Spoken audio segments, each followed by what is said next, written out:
Good evening, everyone. It is wonderful to see you all, and it's been such a great day with the weather and everything. It's great to end the day with such a vibrant session tonight. The first hour was wonderful. It was very interactive and marvelous discussions, and I'm looking forward to the next hour and a half as we get ready for our next session. And as you know, tonight's session is going to be about membership, which is near and dear to all of our hearts. Everything we do with Rotary involves membership, as you all know. And we have with us tonight our past district governor, Jonathan Lucas, who is our current membership chair for the district. And we also have with us tonight Alif Graham, who is the current president of the Rotary Club of Alexandria West and is going to work with us next year as our membership chair and continue everything that we work on this year and bring into the next year and continue to reach the goals that we all have. Along with us, you all know Renee Laws. She has been with us every session. She is the district governor nominee. She will be monitoring the chat box for us and taking any questions that you have. So if you have any, please put them in the chat box. And then we also have with us our wonderful producer, Kaz. Dan Kazmierski is the producer and managing the Zoom and making sure that everything runs smoothly with the Zoom. So if you have any issues or can't find something, send a private message to Kaz and he will help take care of you and make sure that you have all the tools that you need to participate tonight. So I would like to start tonight by just talking a little bit about what our goal is for tonight. Our goal is to really kind of discuss where we are on membership and ideas for you that you may have not thought about for membership with your clubs. There are so many different innovative clubs that are being talked about and worked on today and designed, as Renee talked earlier about some of the young professional clubs and different satellites and stuff. And as we go through the discussion tonight, we are not going to be presenting PowerPoint slides with numbers and percentages and zone charts and figures and everything. We want this to be an interactive discussion. We want to know, as we go through our discussions, what you've tried, what has been successful, what tools you need to continue to be successful. So I'd like to start with Jonathan Lucas and our past district governor and have him talk a bit about membership, and then we will go right into discussions just as we had the last hour. I'd like to take a minute and tell you a little bit about Jonathan. Jonathan recently was named Business Insider's top 33 innovative HR leaders in the United States. He is an international diversity, equity, and inclusion expert and has more than 18 years of workforce development experience supporting people with disabilities, immigrants, and underserved populations. He has served as a consultant to the U.S. Department of Health and Human Services, the State Department, European Union, and numerous countries on workforce issues, including serving as a State Department fellow, advising on Egyptian Parliament and several ministries on implementation of national disability workforce initiatives. His contributions to migrant workforce integration and training programs have been recognized by the United Nations High Commissioner of Refugees as an international best practice. He is currently working on a doctorate in organizational change and leadership at Rosser, is that correct, Jonathan? Rosser School of Education at the University of Southern California. He holds an executive master's degree in leadership from McDowell School of Business in Georgetown University in Washington, D.C., and Master of Public Affairs from the University of North Carolina in Greensboro. He is a former district governor, the youngest to ever assume the role. Some desk first, rather. Okay. He is the youngest district governor to serve in our district. He was highlighted in the Rotary magazine as one of 36 next generation global leaders. He is the founder and past president of the Alexandria West Rotary Club. He served as president of the Greensboro College Rotaract Club, co-chair of the District 7690 Rotaract Council, International Services Chair, and Cary Kildare Rotary Club in Cary, North Carolina. Past president of the Columbia Rotary Club in Columbia, Maryland. You don't really do much, do you, Jonathan? He is a past Rotary ambassadorial scholar. I know I just messed that up. Paul Harris Fellow and a member of the Paul Harris Society. He has led humanitarian projects in Russia and Zimbabwe, funded by the Rotary Foundation.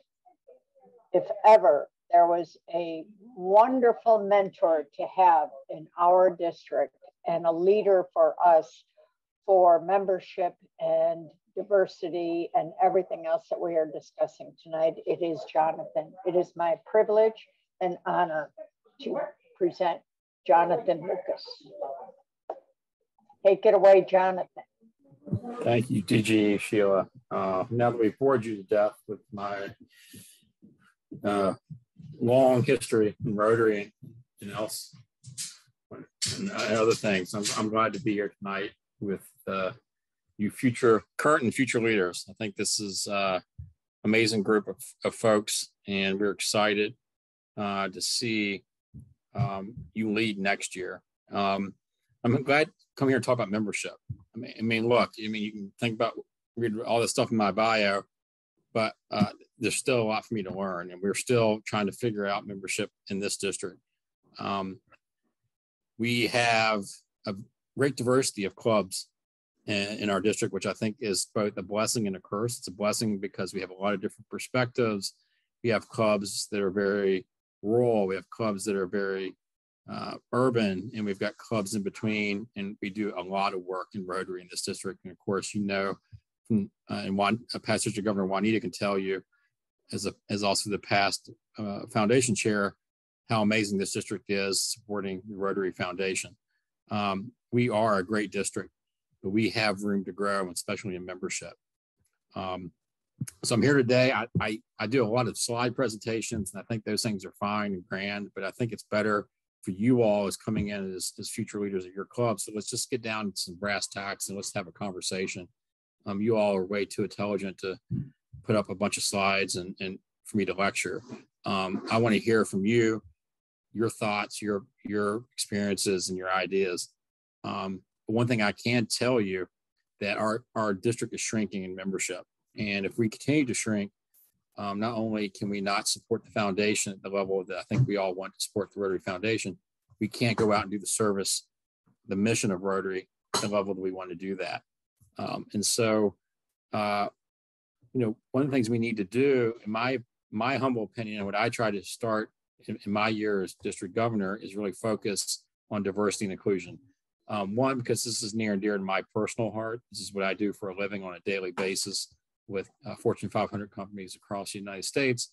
But I also understand from an academic perspective how diversification of whether it's a for-profit business, whether it's a nonprofit organization, a local Rotary Club, or our district, this is how we grow and survive and create a distinct competitive advantage. It's by having people with different ideas, different experiences, different backgrounds working together to create change in our world. And that happens whether you're talking about Microsoft, and I work with executives from that organization, whether you're talking about Amazon, I work with executives in that organization, or you're talking about Alexandria West Rotary Club, which I'm a member of. Part of that's understanding who is in our communities and how to reach out to those people. I think it's one thing we've not done well is reaching out to particular groups, embracing them and helping them understand how Rotary can affect their lives, both as somebody who is going out there and being philanthropic or supporting our mission through active work of our projects, but also how we integrate those communities into the mission of Rotary, how we support our communities. So that's one thing I want to have a broader discussion with you tonight. The other is, how do we innovate? I read a book back in, I was in grad school in North Carolina called Grow or Die. It was written in 1978, I think, if I can remember correctly. And the book was actually about how life exists on this planet, from single cell organisms to how basically those single cell organisms changed into what we are now as human beings, or our pet, or everything that we see around us, the trees that grow in our yard. And those things happen through a process called mutualistic growth. Essentially, you have accretive growth. Think about the coronavirus, where it just replicates itself. Very over time, some changes happen, right? We can talk about Omicron and how that's maybe a bigger change, but those changes happen generally in a pretty slow process. Mutualistic growth is where you're able to create change at a quicker pace that's beneficial to all concerned. And that's what we're trying to do in Rotary, is look at the biology of science, but apply that to organizational theory. And we have to do that by understanding, what are we lacking? How do we grow Rotary in ways that we've not tried before? That's things like satellite clubs, companion clubs that we'll talk about. I'll go back to Juanita Qualley, our past district governor. She started the Rotary E-Club of Peace Building. They're now at 30 members, right? She understood there was a passion for this idea, a need for it, and they put that in action, and it's working. So how do we find other ways to get more people into Rotary based on what they're looking to get out of Rotary? Sorry, my kid is talking. And overall experience based on what they're looking for. So one of the things that I want to talk about is, how do we open our mind to new experience? One thing I am seeing in other districts, if you look across the state of North Carolina, which is in our zone is 33. To give you a little background, our zone encompasses Pennsylvania, Virginia, North Carolina, and a little bit of West Virginia, and so I have the opportunity on a monthly basis to meet with people from all across our zone, understand what they're doing. And one of the things they've realized is, by trying to create satellite clubs, giving people who maybe can't go to that lunch club meeting that you're having, or that breakfast club meeting because they just can't get away from work, or it doesn't fit their schedule, or traffic's too bad, but give them the opportunity to meet on another day, another time, opens the door for more Rotarians to be involved in our mission. And also the focus of getting people involved in the actual process of what Rotary is, sort of the meat grinding, going out there and serving our community. And then talking to them about the idea of, hey, we got the Rotary Foundation. We got these other great programs. Come to a meeting where you sit down and listen to a speaker. The way I equate it to is, you don't ask the person you're going to marry you on the first date, right? You get to know each other. You experience going out and learning from each other. And then after a time, you feel like it's time to get married. I think a lot of time in Rotary, we go out and we meet somebody who's a potential great Rotarian, and right away we say, come marry us. And then they don't get the experience they're looking for. In our district, our biggest issue is not recruiting necessarily all the time. It's keeping people beyond that first year mark. They come in, they're excited, their expectations aren't met, and then they leave. And so we're this constant cycle of cycling people through the process. So how do we get people really committed to our mission? And that's the only way I can really see to do that is through our service, right? And then we get them involved at higher levels within Rotary. But I want to talk to you all. I want to hear what you're seeing in your communities, what's working well for you as clubs that you can share with other clubs, what you think you need to do to, it's not working well and you'd like to change from your perspective. Because we're here, we got Renee, we got Alif is on the call, we got Sheila, and we got myself. We're all here to we're here to support and bring you the resources you need to be successful. But we need to know what you need to be successful. And we've got some ideas, and this is through this club expansion model. I'm talking about satellite clubs, these clubs that are meeting maybe at a different time, different location than your main club. That's what's working across our zone and really across the United States. But I'd also like to hear from your perspective. Any thoughts from you all? Hey, Jonathan. Just very quickly, as we're thinking a little bit more about membership and getting people involved and interested, I'd love to kind of hear from the group what, when we're thinking a little bit more about what attracts people to a certain organization or a certain cause, there is what we call a unique value proposition, right? So what makes us unique over any other service organization or volunteer organization? And when we think a little bit more about that, what is our elevator pitch and can we perfect it as a group? Because Rotary is an older club. And so when I tell my friends I'm part of Rotary, they're like, I don't know what that is. So you've got a certain age group or age band where they think it's fantastic. And then you've got the other age band that have no idea what Rotary is. And as I'm trying to figure out my verbiage, I'd love to kind of hear from the group, what is that elevator pitch that you think would really get people excited and involved and want to stay with Rotary? Excellent questions. Elizabeth. Volunteer organization that likes to drink. That would work for some people, right? I mean, that's not the first time I've heard that, Michael. Hey, just a very strange fact and fun fact here. Michael Schimmel and I actually have a work history together where our value proposition has come out and drink. So I'm sure Schimmel has just kind of evolved that to Rotary. There are a lot of Rotary groups that we'll talk about at another day that have Rotary drinking groups, bourbon groups, and scotch, and all kinds of others. So, but we'll talk about that later. Elizabeth, you have your hand up. I have a question. Thank you very much. I am very proud that our club just inducted 4 people, and we have the possibility of inducting 3 more in January. So I am very, very excited about that. And one of the things that we are planning to do is, as soon as they come in, first we have them come to 3 meetings before they can apply for membership. And once they come in, we give them a job.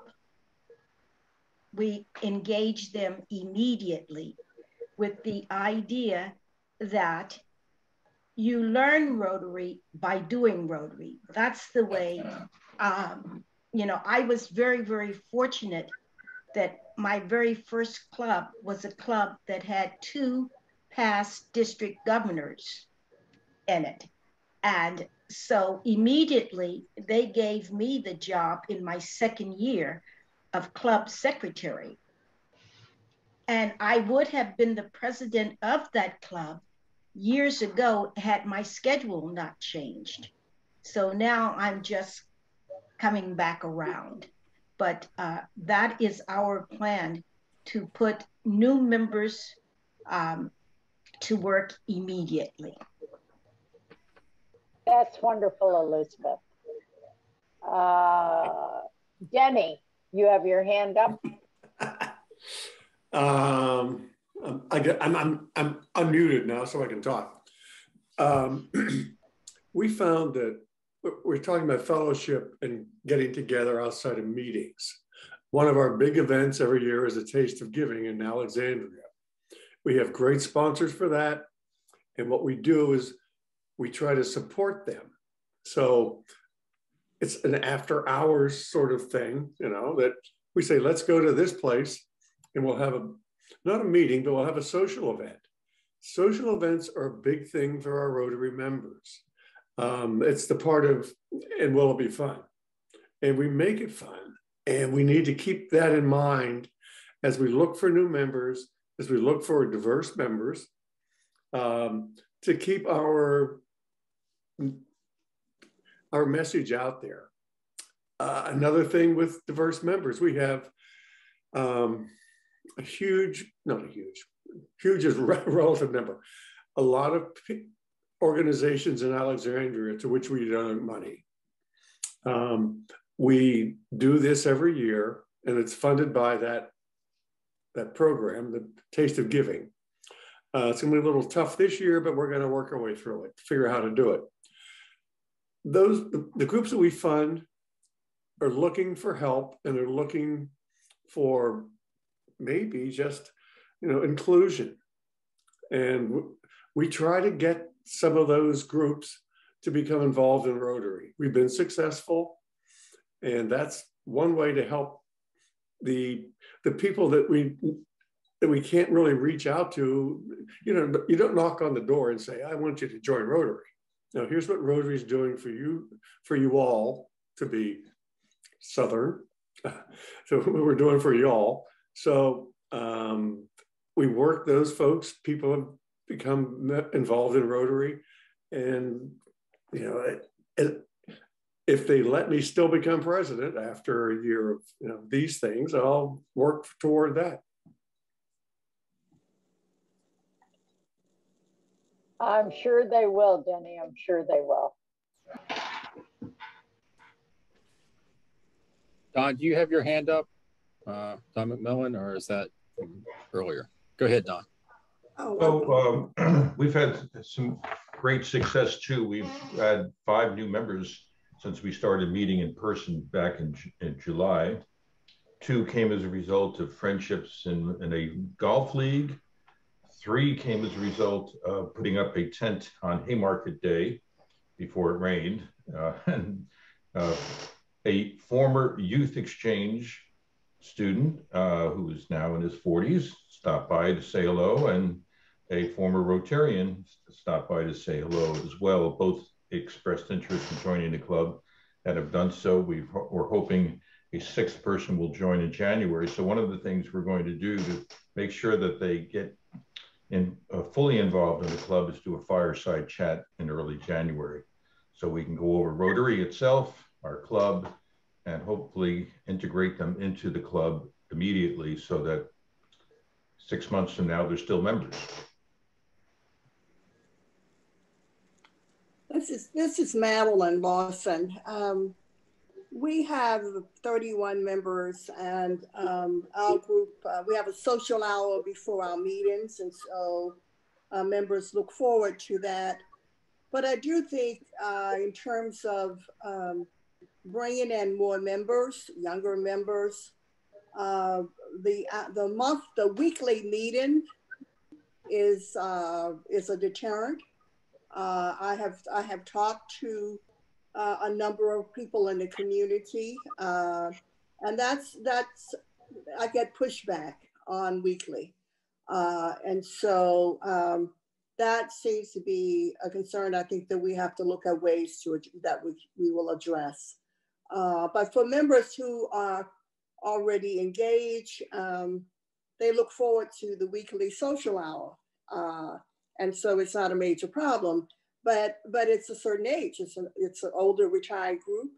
But when you look at recruiting and expanding and diversifying the membership to bring in younger people, you're not going to find that where people will come every week, because they will tell you that the focus should be on the service, and you don't need to meet every week to define your service for the community. And so that's a concern. I think the weekly meeting weekly is an issue. Thank you, Madeline. And I think you've hit on something, especially for the,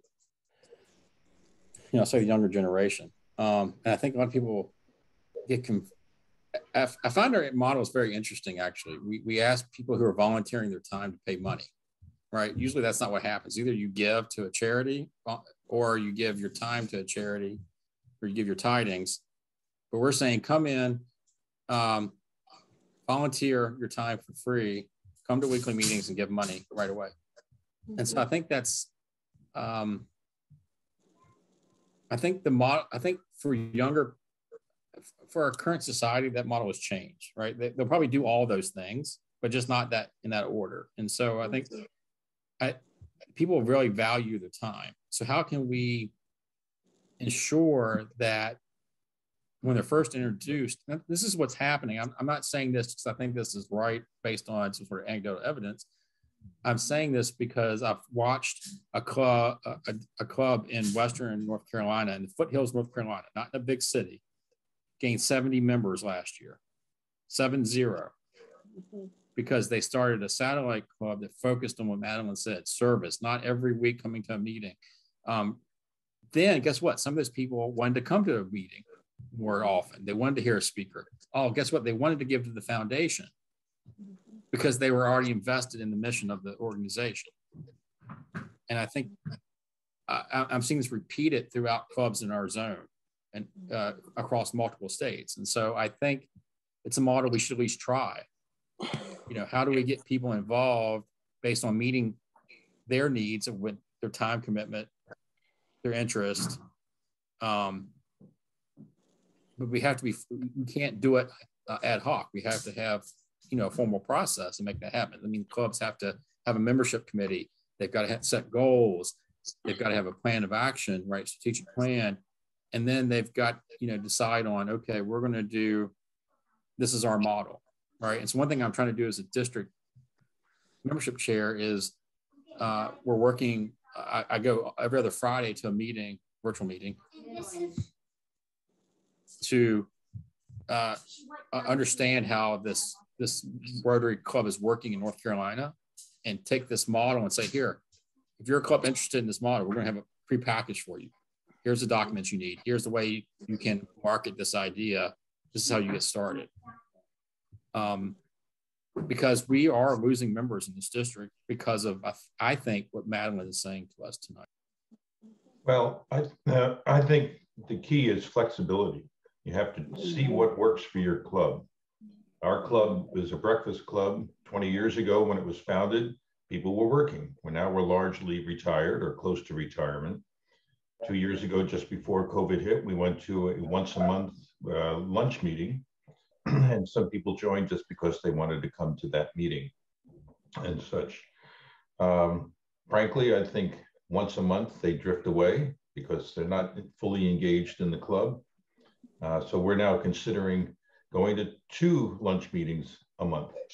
And if it's a 5 Wednesday month, then we'll have 3 breakfasts and 2 lunch meetings. So that we're trying to bridge a number of interests and so forth. And we'll see what happens. We haven't decided on it yet, but we're thinking about it.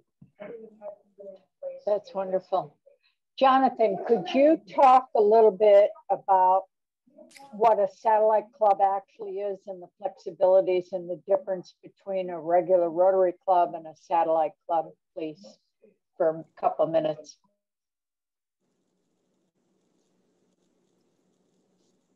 Sorry, I put myself on mute. Thank you, Kenny, for that question. I'd be more than glad to talk about it. So Satellite Club is sort of this new model that the Rotary's come up with, which requires, look, 8 people, guys. I can do my math right, 8 people versus what our district had was up to 27 to actually start a formal standalone club. So basically what we're saying, what Rotary is saying is, hey, let's create that flexibility that we've been talking about tonight. How we do that? We find people in our community who may not want to come to that lunch meeting every Thursday, but are focused on service, focused on getting together to do something. Maybe they want to meet once a month on a Friday evening to plan. Then they go out another time during that month to do a project. It takes only eight people, right? You have somebody leading that effort. They're still a part. The numbers are counted into their sponsor club, their home club numbers, right? So it's not a separate club, but think about it as a franchise almost. Like we got Subway. I own 2 Subways. I've got one on Duke Street here in Alexandria, and I've got one on King Street. But it's still the same company. But by having 2 restaurants, I'm serving more people. And that's what we're trying to do. That's accretive growth, essentially. That's taking 2 things and create 1 + 1 = 3 is sort of the math problem you look at business, right? You're duplicating your effort or duplicating your outcome with an efficient way of creating an effort. So 8 members is all it takes to start. And then you can grow that. And it doesn't mean that a satellite club member can't come to a traditional club meeting. They can do that. But they have the flexibility to do what they need to do to be successful in Rotary. Dues can change. What we try to do, most of the models for dues is, hey, you're not having a big meal, so you don't need to pay all those dues. You have to pay the district dues and the RI dues, but keep the dues at a minimum, especially at the beginning. Maybe the first 8 months, 9 months, first year somebody's in a satellite club, minimal dues. Just get them in, get them experience to the Rotary. Sorry, my dog was barking. Can you do something, please? Can Give me 1 second. I thought it was my dog. We are in the middle. My club is the Vienna Rotary Club, and we are in the middle now of doing exactly what Jonathan is talking about right now. Establishing an evening satellite club that was going to be a Rotaract club. And they did some research through the Rotary Showcase. They're focusing on the environment. Most of them had that as a real strong interest. And a couple of our members for the Wednesday noon meetings have also agreed they want to go and help these young professionals really get the satellite up and running and working, because they're also interested in the environment. And they're all young professionals out of the town of Vienna that have businesses and work right in the town of Vienna. And we just found them sitting at a bar in Vienna one night having a drink and mentioned what our pin was, like Renee said. They asked what the pin was that we had on our shirts, and that's how we started our satellite club. So back to you again, Jonathan. Yeah, sorry about that. And let me tell you, I've been to the meetings with that group. They're a young group, a bunch of amazing young adults who are doing some great things. They're already doing service projects, and they haven't officially, formalized they don't have a charter, but they have, bylaws, and they have somebody sort of is the running that satellite club. And that's what it takes. Right now, they're excited. They've got a lot of energy. And it's not detracting from the synergy from the main club. And actually, it can be very symbiotic. They can come and help the projects, the legacy projects that the sponsor club has, but they're also able to have the flexibility to meet and do the things they want to do that they're passionate about. And that's really what it's about, right? There's the reason why Coke sells Sprite and all the and bottled water and all the different products, because if they just focus on people who like Coke, imagine all the people out there that are not buying their product. Mm-hmm. That's money they're losing. So they understand that people have wide and varied needs and interest and taste. And so how do you reach the masses? And that's by giving people the opportunity to serve in the way that is what Jim Holcomb always says, bringing their passion to the table. And we have to find ways to do that instead of, having one model that we're asking everybody to fit into. Could you have the satellite clubs serve as maybe it's like a committee of the main club? I guess my question is, so that you have one administrative accountability function. Everybody still pays dues, but you have that flexibility of the satellite group that maybe they're working on a specific project that they're interested in, and they meet at a different time. And they, of course, could be involved in the other. But could you do that without having a separate group with a separate dues structure? Could we just have the one dues structure? Of course. I mean, that's the great thing about it. Every club can decide what's going to work for them. Right, great. Yeah. Yeah, we were having further questions in there about asking about fundraising. Do you designate a separate leader for this club? And so just general questions about the satellites, because it is new kind of to everybody. Yeah. So she was going basically answering those in the chat, but I didn't know if you wanted to open that up for discussion as well. Yeah, I think it's important to understand. Thank you, Renee. I think, you know, that again, you don't have, so you got your main club, that club has a president, right? The satellite club has a chair, essentially what they call that position. So that person reports back and is part of the executive committee for the main club. And so you're not, you know what I'm saying? So it's not, it's only separate by deed, not by organizational structure. Yeah, and I think that's important to recognize. And also, there might be someone here. I know that last year we had the satellite chair from Rappahannock Fred and a couple others that attended the pre-pets. And so we may in fact have someone here that is from a satellite. If so, unmute and show yourself and help answer some of these questions. But if we don't happen to have any of those participating clubs, I totally understand.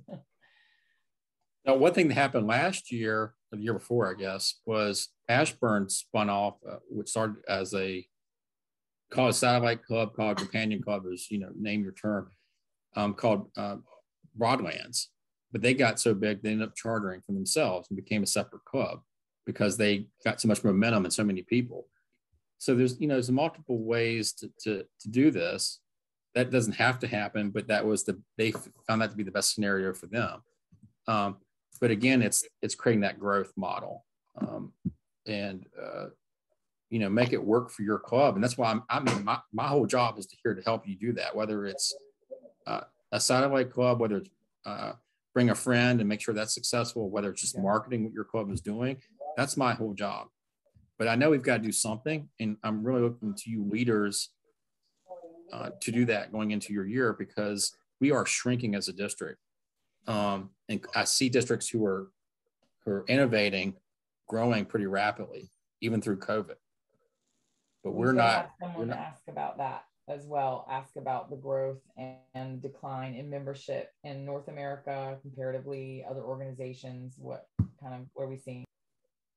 Yeah. So if you look across the zones, and there's about 13, don't quote me, about 13 zones or so, 14 zones in North America.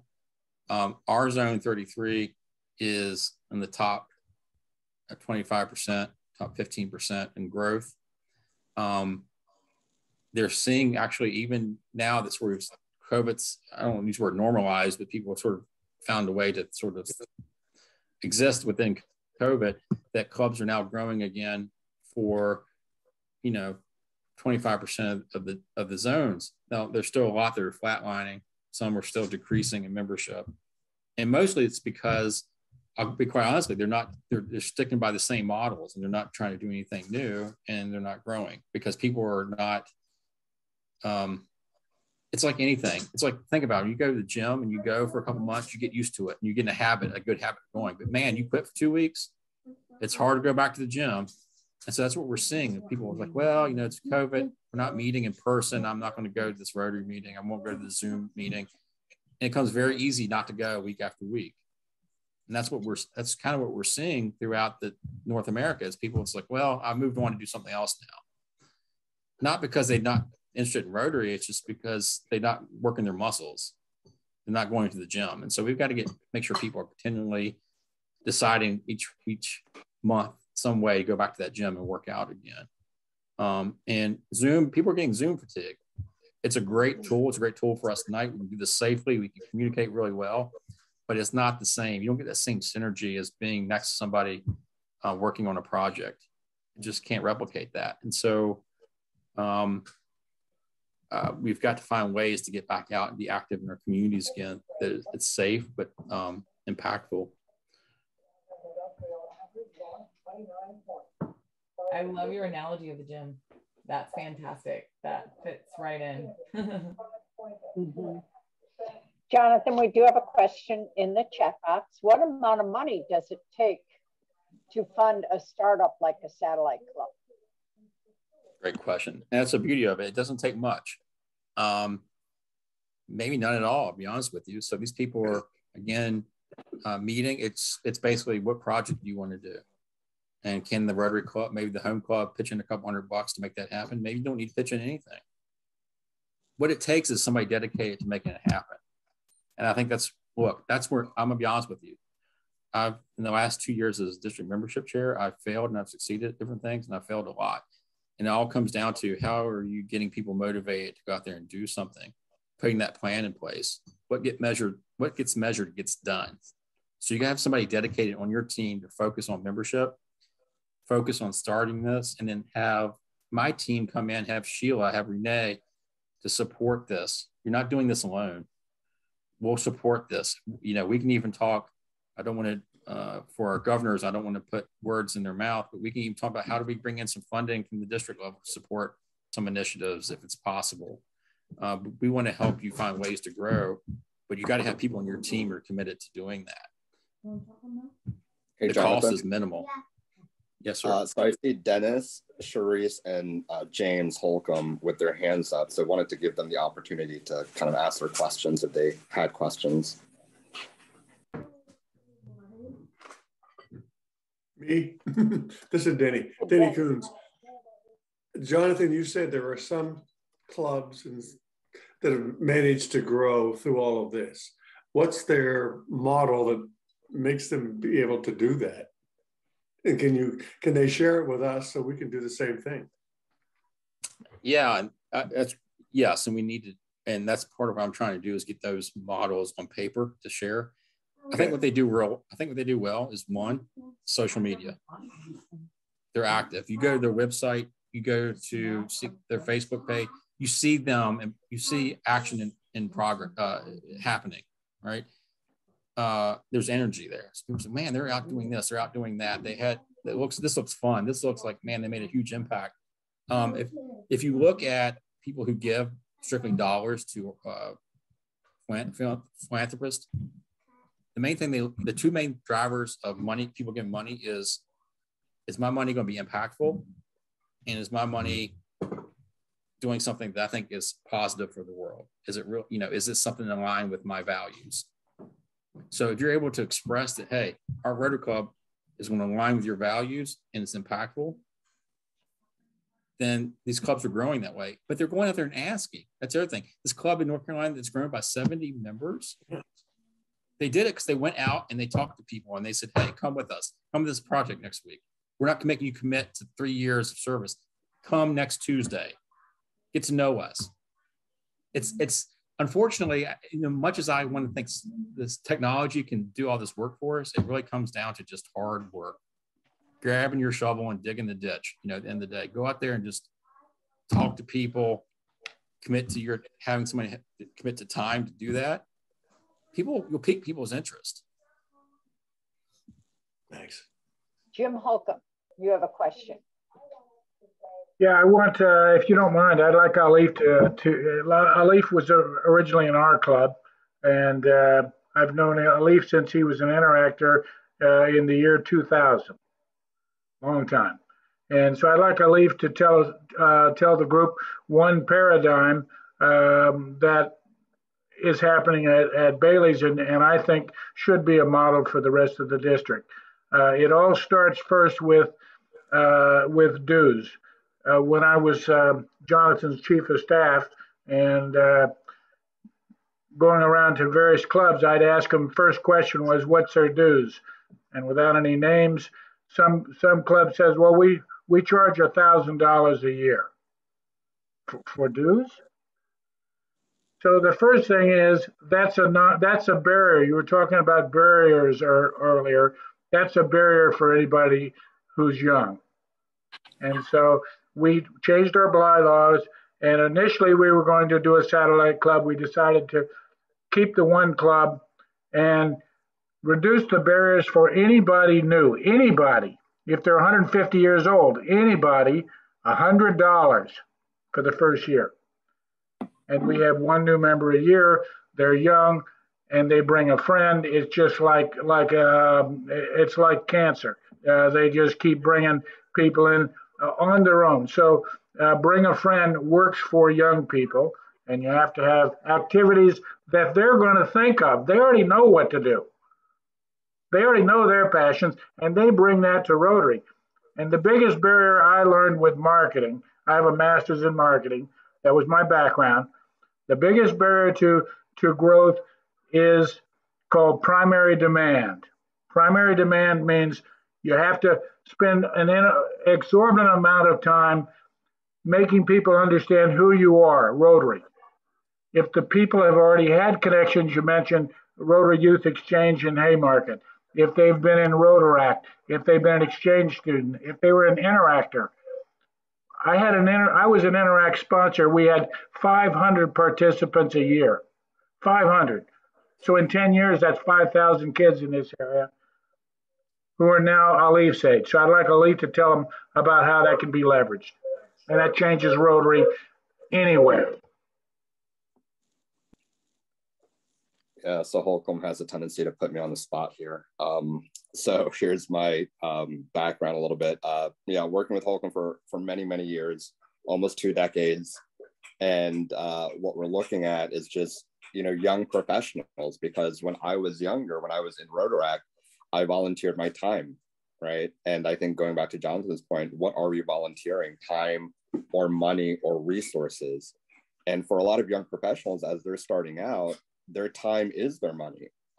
So going back to that question of should I donate to volunteer, we don't want that to be an obstacle. And I was fortunate enough to talk to a number of young professionals, and I told them, I said, don't let the membership dues prevent you from joining, because you definitely want to do good. We don't want you to feel obligated to pay to do that, right? We want Rotary to be the conduit in which you use to give back to the community that you're a part of. And to Holcomb's point, we all know of organizations that need help. We all know what they need. We just want to be able to do and provide. Now that I have the floor, Madeline, I wanted to address something that you said, which resonated with me.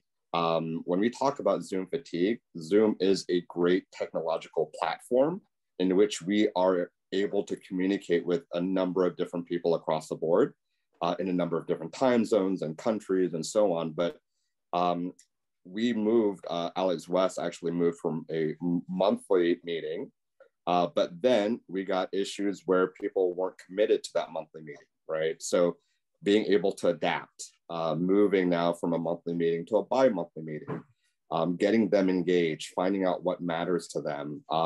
And Sheila asked me to take a poll of the group. We took a poll with what days work best, what times work best, what sort of activities resonate with them the most.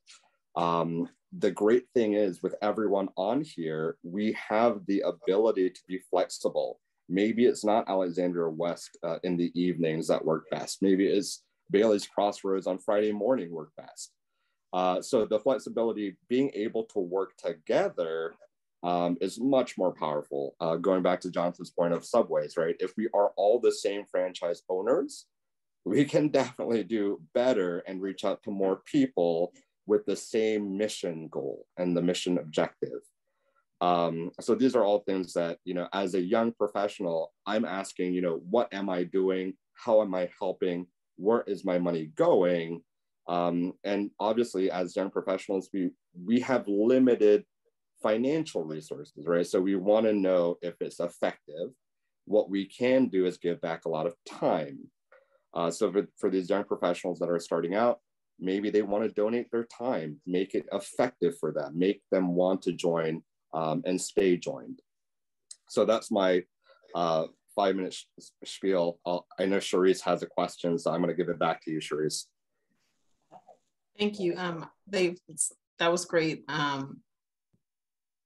And speaking, and I think Jim actually kind of covered some of my concerns and the question regarding satellite clubs. If you are, I think we're a club of about 35, 38, but having the fellowship and the cohesiveness of the club and keeping the culture that you have and not losing that and moving too fast to, you know, have a satellite club. Maybe we don't have the membership to be able to support it. Maybe we do, but I guess in that assessment of the club is one, obviously the first step, but just also wanting to keep the members that we have engaged and finding out what they want to do to not necessarily have to have that satellite club, depending on our membership, which is largely retirees. We do have some younger members. We do have an Interact club, but just trying to, I guess, not move a year going into a presidency for a year isn't a lot of time, but also not doing too much too fast and overwhelming, and working with what you said, Jim, was that barrier, which I think is a big one with our club, are the dues. And you may not invite someone because you know they can't afford it. Right. So I just appreciate and that goes back to the whole, yeah, sure. I think that's you make some very great points. And that goes back to the whole equity issue, right? I mean, imagine if you had, I was listening to somebody talk today, yesterday, the chancellor of my school within USC, and he was talking about how there's a town in Florida that produces more NFL players than any town in the United States. So why is that, right? A lot of talent, but people recognize that and gave these people the opportunity and the tools they needed to get to college so they can go on to be successful. And I think that's one thing that we're missing is that equity piece. Imagine how many people we're saying you can't be a part of Rotary because you can't pay for $300 a month worth of lunches. But they may be the best president you'll ever have. Maybe the next district governor, but we're saying we don't have a way to include you. There are so many people in our communities that have so much talent that we're just sort of passing by on a daily basis. And that's what's concerning me about the structures that we have in place. And so we've got to, I agree. I think Sharice makes a lot of good points. You don't want to move too fast. You don't want it to jiggle the structure where it falls, but how do you start embedding some ideas in people's minds to move that forward over time? And I think that's just very astute what she said. One of the things I want to share with you guys, and I think Stan has a question, we'll take that, is I'm going to show you all a 2-minute video called Anytown. Have anybody seen that from Rotary? Raise your hand if you've seen that. That's a great All right, we're going to show video. that because I think it's great, and it gives sort of some context behind what we're talking about tonight. But Stan, I want to answer your question first.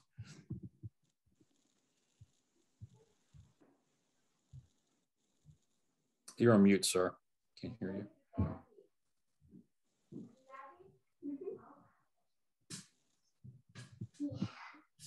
There we go. It's more of a tactical question. Much of the discussion here has been what I guess one might term very strategic, which has also been very good. This question really deals with, from time to time, we'll run across people who, well, I was a Rotary member back in such and such, and we've now moved to the county or moved to the area here. And is there any way, and so there's a number of these people who are out there who were former Rotarians.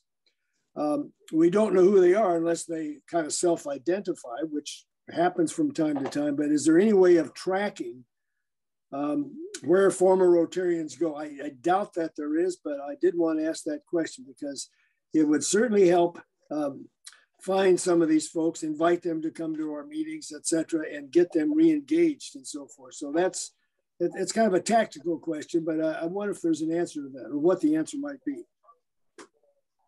Yes, there is. You want to take it, Jonathan? Go ahead, Sheila. Okay, there's actually two different ways to handle that. And first of all, I want to say it's 7:30 right now, and we still are going to do our social introduction. So I haven't forgotten that. But if you go in DACDB, you have your secretary go in DACDB under the membership, you will see a list of all of the members of your club that have left. And we had a past member day in our club last year, and we had probably 80% of them. We invited every one of them to come to a Zoom and reconnect with us. And for Viva Vienna, our fundraiser, probably about 50% of them actually joined us for that because we reconnected with them. There is also a Rotary alumni, formal alumni organization that has a lot of former Rotarians, Rotaractors, all kinds of people in there that I don't know much about the program, but we can certainly look into that, Stan. There are avenues to do that. So. Well, that's good to know. That's good to know, because it would be worthwhile to invest some time and effort in tracking down some of those folks. We know most of our members who have stepped aside, former members who are still in the area. We're quite familiar with those folks, and we do hound them and pester them, and sometimes they do come back to social functions and so forth. We certainly don't forget them, and but to know the other folks that come to the area that weren't a member of our club, this Rotary alumni organization would certainly be worthwhile looking into. Thank you. Yeah, that's a great question, Stan. One of the things too that some districts are doing is they're reaching out to former members. So they're going to they might take an area like say our area 9, right, which is Arlington, Crystal City area. They may look and say, okay, we've had in the last 3 years, we've had 43 people who've been in Rotary and left. And what they do is they do an outreach plan to those folks. And then they have a meeting and maybe 15 people show up. And now that 7 end up coming back to Rotary, right? We find out, why did they leave? Was it you can't come, you couldn't meet at that certain time? Was it something that, some other reason? How do we get you back in the fold? So I really like your thinking, Sam. Can I show the video? Y'all have 2 minutes to listen to this video. I think it's really good. Jim Holcomb has a question. Holcomb always has a question. Go ahead, Jim. Real quick, please. Yeah, real quick. Dues is oftentimes one of the things, and I'm the alumni chair for the district, and one of the things we've done is in some clubs, wealthy club members can even pay the dues of somebody else if you keep the whole dues low. And the second thing real quickly is fundraising. If you're fundraising too far away from your home base, it's about barriers. You try to get money, but there's no interest in membership. It's got to be a synergism. So what we've done is we do some of our fundraising near our club, and that's brought in members. So the perfect person I want to refer to is District Governor-elect Sheila. I want Sheila real quickly because we're on time problem, but I want Sheila to tell them how important Viva Vienna is in terms of membership, just getting the name out there. Go ahead. I will, and then we'll do our video. Viva Vienna is a 3-day festival that the Vienna Rotary Club has worked on for well over 20 years. And we get probably 10,000 people through the festival over a 3-day weekend. And Bailey's Crossroads and a couple other Rotary clubs come and they get a booth or a space. It's a craft fair and a carnival and all kinds of things. And we will work with any Rotary club come. We get people from all over the place. This year, I could not really work on Viva, so I actually sat at a table with a new booth and people just walked up to me. I actually got 20 potential members for our club, and I got 6 people that came that I referred to other clubs in the district, and every one of them are Rotarians today. So with that, thank you, Jim, for mentioning that. And Jonathan, take it away. Thank you.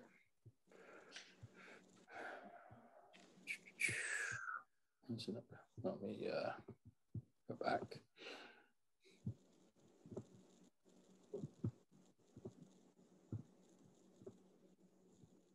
All right, please let me know you can hear this. You can hear this.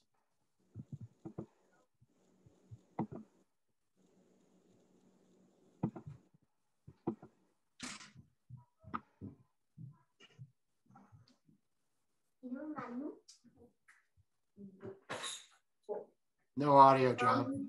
No audio. What? I can't.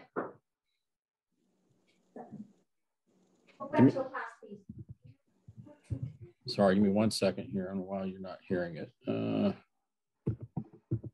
because I have my earbuds in. Let me take these out.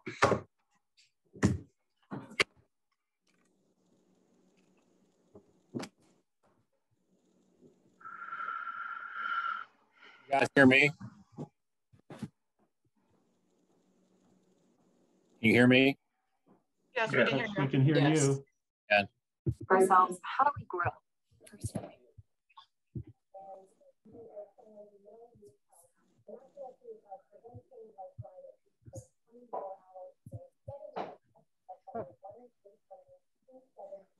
Are you hearing this? No, not at all. All right, what I'm going to do, I don't know why that's happening. I'm not sure why I can't share the audio. I'm going to let me get out of here. I'm going to put the link in the chat. Please, if you do nothing else, go check out this link I just put in the chat. It's only 2 minutes, but the video is very profound, I think, when it's talking about how we're missing our community in Rotary and how to bring people in. Sorry, I didn't. Jonathan, let me try it. Okay.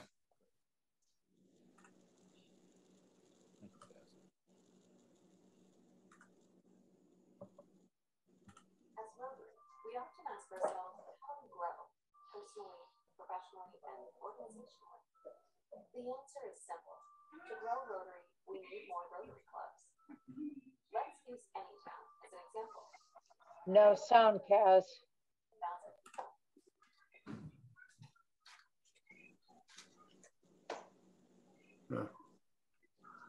So I could hear it, but it was No, excuse me, if we just hit on the link, it will take us to it and we can hear it.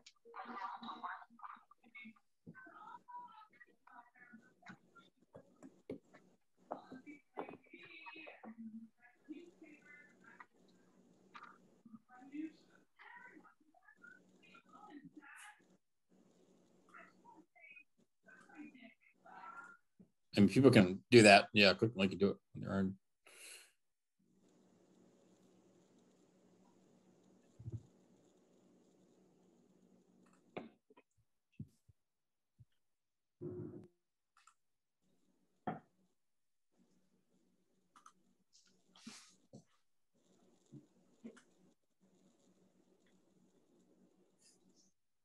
Sorry, I think we confused everybody. So, you can either, everybody can click on the link now and come back in 2 minutes, or you can copy that link down and do it after the meeting. But it's a really good video. I think it sort of solidifies the whole conversation tonight. Maybe we just add it to all the links that Sheila's going to add to our meeting. Absolutely. I will do that. I will do that. The last thing I'll say real quick is Sheila's going to be sending out some great documents, membership resources, strategic planning samples, membership committee documents.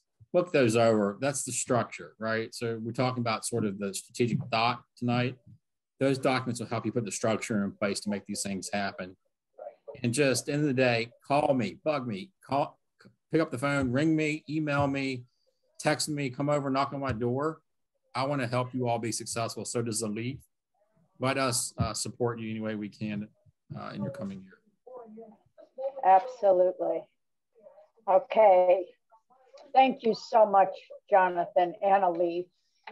We are going to now go into our social activity. And just so you know, I'll tell you real quick, we have divided the district up by areas, and president-elects from one area in the northern part of the state had to call president-elects in another area, and they have to interview each other. And this evening we are going to hear from 6 individuals who are going to introduce the partner that they called on the phone during the last couple of weeks. So I would like to start with Stanley. Stanley, you interviewed Don McMillan. Can you please tell us about Don? Well, I'd be happy to. Don and I had an interesting conversation. Don, of course, as you've already seen, is from the Gainesville Haymarket Club. He is a retired civil attorney, and he specified exactly how long he'd been retired. 4 years, 3 months. He didn't give me the hours and minutes, but obviously he's eager to have been retired here. He spent much of his earlier years were here in Virginia. He graduated in 1975 from Washington Lee University. He also later attended law school there and practiced law for a number of years in New York, Los Angeles. Also, before he moved back to Northern Virginia, he was the past president of the Rotary Club out there in Santa Rosa, California. He moved back here, as much of us have from time to time, found the need to follow our children. And so he's back here in Northern Virginia. 5 grandchildren live nearby. So that was the big draw to get him back here. One of the things that I found very interesting, he is a very active singer. In fact, he sang me a couple of the verses of the Handel's Messiah, Hallelujah chorus, which I found very interesting. He's a baritone tenor type, but he really does actively sing in the Manassas Chorale, which is a chorale of about 100 voices, the church choir, and also the Heritage Hunch Choir. So he's very active and also enjoys singing very much.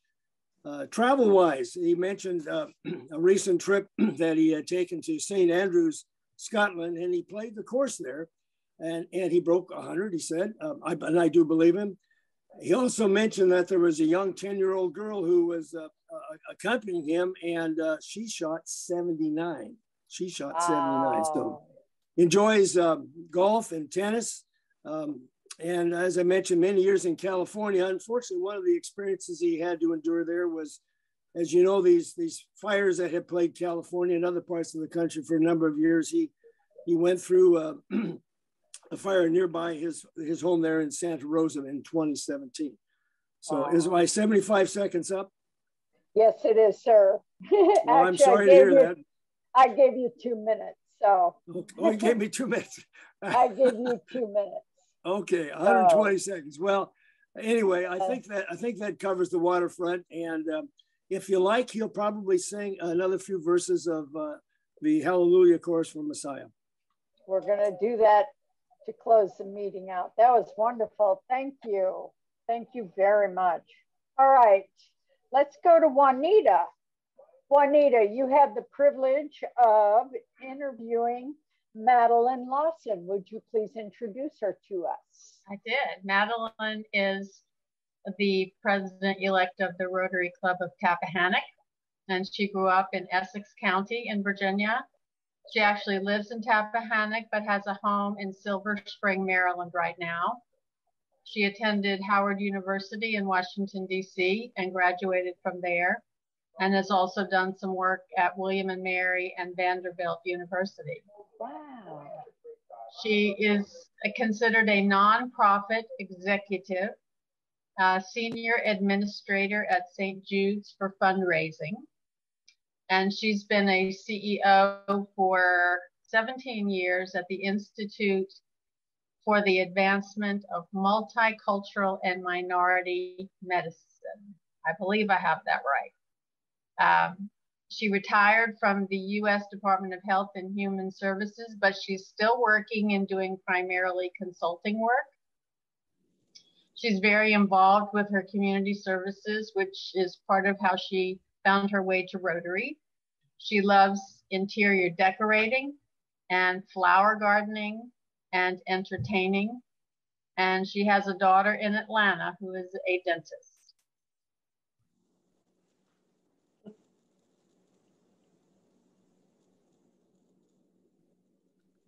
Sheila, we can't hear you. That's because I'm on mute. I was talking to myself. But that was wonderful. Thank you so much, Madeline. That's a wonderful resume. Thank you. All right, let's go to Michael Schimmel. You're still here. Lisa is not with us tonight to introduce you. So can you introduce yourself to us for 2 minutes, please? Sure. My name is Michael Schimmel. I have been involved with Rotary since 2014. Got involved just because I wanted to make the community smaller and meet some individuals and be able to do some good stuff. I came out to the area in 2004. Thought I was going to move back to Chicago, and never happened. So Midwest guy, you know, we met my wife at Miami University in Oxford, Ohio.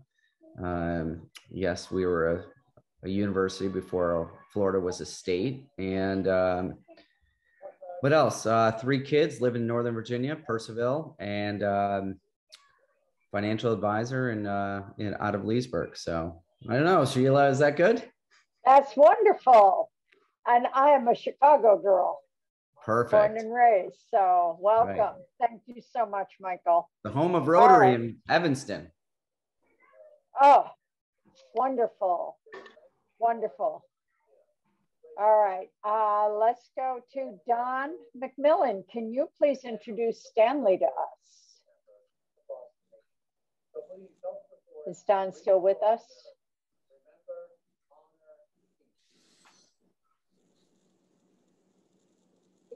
Oh, he may have left. Yeah, he's not on. Okay. I will have him introduce you next week, Stan. How's that? In our next session. All right.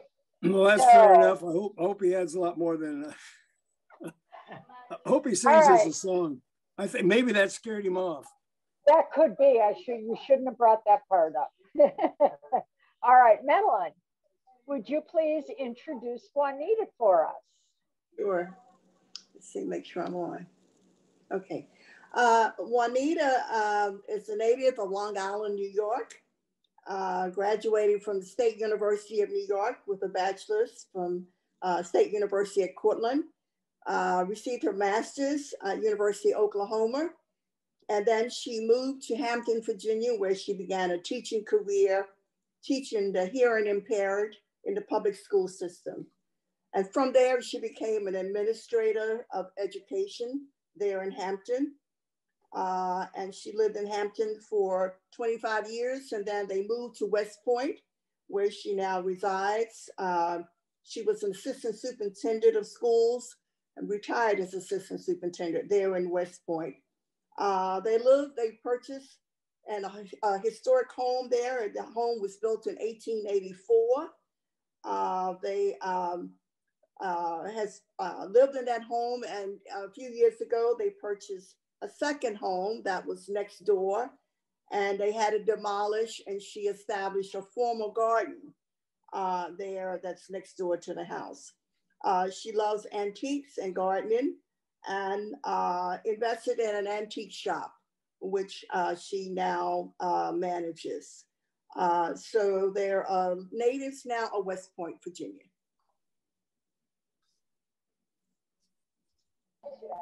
Wonderful. I know she likes wine. Oh, she likes wine. Oh, good to know. Thank you. That was wonderful. Thank you. I have heard before, Juanita, that your home is absolutely beautiful. I can't wait to see it someday. That'd be nice. Well, hopefully you come down this way and you can stop in. I was there last Monday. Well, you need I know, I had a full agenda. And I can tell you one of my agenda items was to meet with the Great Wolf Lodge in Williamsburg, Virginia. I am talking to them about having our family district conference or club conference at the Great Wolf Lodge in the spring of 2023. So that we have a family gathering. And with the activities they have at that place in the indoor water park, we could have some real interesting social activities there. So, and they are going to allow us to plan all our own children activities. We will have Rotary activities for any child that is there and all kinds of things. So I'm really looking forward to the planning on this. I would also like to announce to all of you before we leave, I'm going to send you the email tonight for the January 6th session. That's our next session. And it is on, I believe it is Public Image. Let me verify it here. Public Image. We will have our Public Image Chair, Dave Borowski, here to speak to us. So I will send that to you tonight. But Jonathan referred to 4 documents that I'm going to send to you. And I've got them open right here on my screen real quick. These are very short 1 or 2 page documents, club membership committee checklist. These are things, these are tools for you to use if you need them. And they're all available in my Rotary, and I have them here for you. I'm going to send these to you tonight. This is an email that Rotary International sends out once a month, the Rotary Membership Minute. This version, this one just came in, talks about establishing your membership goal, which everyone has to do during CPETS. You have to put your membership goal in myrotary.org, in the Rotary Club Central. And this will walk you through how to establish your membership goal, give you ideas on establishing that. This is the strategic plan that Jonathan mentioned, the Rotary vision statement, and these are the 4 action plans. Very simple, very logical, laid out, very easy process to go through to give you ideas of things for you to focus on in your club. And sit down, invite your next president behind you to sit down with you and go through some of this. Come up with a 2-year plan that you can start now and continue through the following year when you are the immediate past president and standing by your PE side to support them when they become president. And then there's this Rotary Membership Resource Guide. This has so much on membership. And I'm not asking you to read and do all of this. I'm just letting you know that I'm going to send this to you.